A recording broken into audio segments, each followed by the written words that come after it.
आकाशवाणी भोपाल से प्रस्तुत है प्रादेशिक समाचार।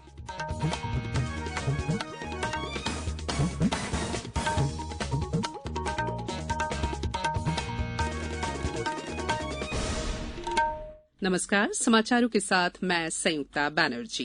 केंद्रीय स्वास्थ्य मंत्री डॉ मनसुख मांडविया ने कहा है कि देश में 1,50,000 हेल्थ एंड वेलनेस सेंटर स्थापित किए जा रहे हैं। जबलपुर में आयोजित एक कार्यशाला को संबोधित करते हुए उन्होंने कहा कि सरकार का लक्ष्य योजनाओं को अंतिम व्यक्ति तक पहुंचाना है। देश में 1,50,000 हेल्थ एंड वेलनेस सेंटर बनाया जा रहा है। 1 लाख से अधिक 1,18,000 हेल्थ एंड वेलनेस सेंटर अब देश में कार्यरत हो चुके हैं और यही हेल्थ एंड वेलनेस सेंटर पर टेली कंसल्टेशन भी चालू हो गया है।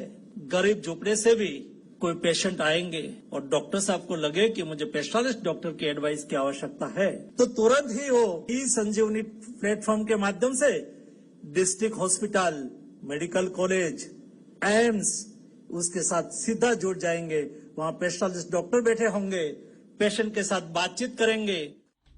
कार्यशाला को राज्यपाल मंगू भाई पटेल और मुख्यमंत्री शिवराज सिंह चौहान ने भी संबोधित किया। श्री पटेल ने कहा कि सिकल सेल बीमारी कोविड-19 से भी ज्यादा गंभीर बीमारी है। उन्होंने कहा कि जन्मजात जानलेवा बीमारी का होना सभ्य समाज और सरकार दोनों के लिए चिंतन और चिंता का विषय है। वहीं मुख्यमंत्री ने सिकल सेल एनीमिया के खिलाफ जागरूकता पर जोर देते हुए कहा कि नुक्कड़ नाटक, गीत और फिल्म के माध्यम से प्रदेश में जन जागरण किया जाएगा।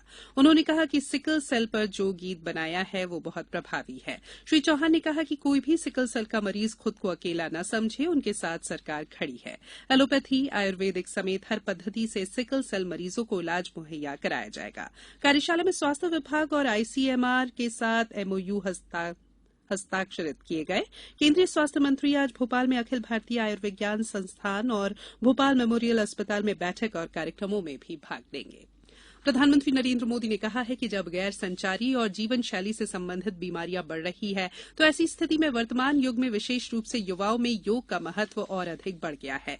ट्विटर पर एक वीडियो साझा करते हुए श्री मोदी ने कहा कि अच्छे स्वास्थ्य और निरोग रहने के लिए योग करना चाहिए। गौरतलब है कि 21 जून को अंतर्राष्ट्रीय योग दिवस मनाया जाएगा। इस दिन प्रदेश में जिला स्तर पर योग कार्यक्रम आयोजित किए जाएंगे। राज्य निर्वाचन आयोग द्वारा तय कार्यक्रम के अनुसार प्रदेश में नगरीय निकायों निर्वाचन के तहत नाम निर्देशन पत्र प्राप्त करने की प्रक्रिया कल संपन्न हो चुकी है। अब सोमवार 20 जून की सुबह 10:30 बजे से रिटर्निंग अधिकारियों द्वारा प्राप्त हुए नाम निर्देशन पत्रों की संवीक्षा की जाएगी। निर्वाचन कार्यालय के अनुसार नाम निर्देशन पत्रों की संवीक्षा का कार्य समाप्त होने के तुरंत बाद उम्मीदवारी से नाम वापस लिए जा सकेंगे। उम्मीदवारी से नाम वापस बुधवार 22 जून की दोपहर 3 बजे तक लिए जा सकते हैं। इसके बाद निर्वाचन लड़ रहे उम्मीदवारों की अंतिम सूची तैयार की जाएगी और प्रतीक चिन्ह आवंटित किए जाएंगे। माध्यमिक शिक्षा मंडल से संबद्ध विद्यालयों की कक्षा 10वीं और 12वीं की पूरक परीक्षा 2022 संशोधित समय सारणी के अनुसार कल से आयोजित की जाएगी। कक्षा 12वीं के सभी विषयों की पूरक परीक्षाएं सोमवार 20 जून और 10वीं की मंगलवार 21 जून से शुरू होकर 1 जुलाई तक चलेगी। साथ ही हायर सेकेंडरी व्यावसायिक पूरक परीक्षा मंगलवार 21 जून से 30 जून तक होगी। परीक्षाएं सुबह 9 से 12 बजे के बीच निर्धारित परीक्षा केंद्रों पर संपन्न होगी। पूरक परीक्षा कार्यक्रम मंडल की वेबसाइट www.mpbsc.nic.in पर देखे जा सकते हैं। बात करेंगे मौसम की। प्रदेश में मानसून धीरे धीरे रफ्तार पकड़ रहा है। भोपाल, जबलपुर, सागर संभाग के ज्यादातर हिस्सों में बीते 3 दिन से रुक रुक कर बारिश हो रही है। जबलपुर में देर रात से आज सुबह तक झमाझम बारिश हुई। मौसम विभाग ने संभावना जताई है कि अगले 2 दिन तक मानसून पूरे प्रदेश में सक्रिय हो जाएगा। प्रदेश में 3 दिन पहले मानसून ने बैतूल और खंडवा जिलों में दस्तक दी थी। इधर भोपाल में रविवार सुबह भी हल्की बारिश हुई तो इंदौर में बारिश होने लगी है। रीवा, राजगढ़ और रायसेन में भी पानी गिरा है। अब कुछ समाचार संक्षेप में। 6 जुलाई को होने जा रहे नगर निगम खंडवा के चुनाव के लिए कल नामांकन के अंतिम दिन कुल 8 महापौर प्रत्याशियों ने अपने नामांकन जमा किए।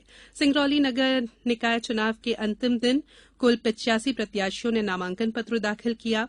नरसिंहपुर जिला पंचायत चुनाव में 3655 पंच, 48 सरपंच और 16 जनपद पंचायत सदस्य निर्विरोध चुने गए और शिवपुरी जिले में मलेरिया निरोधक माह के अंतर्गत कल जिला अस्पताल पर प्रदर्शनी के माध्यम से मलेरिया और डेंगू से बचाव के संदेश दिए गए।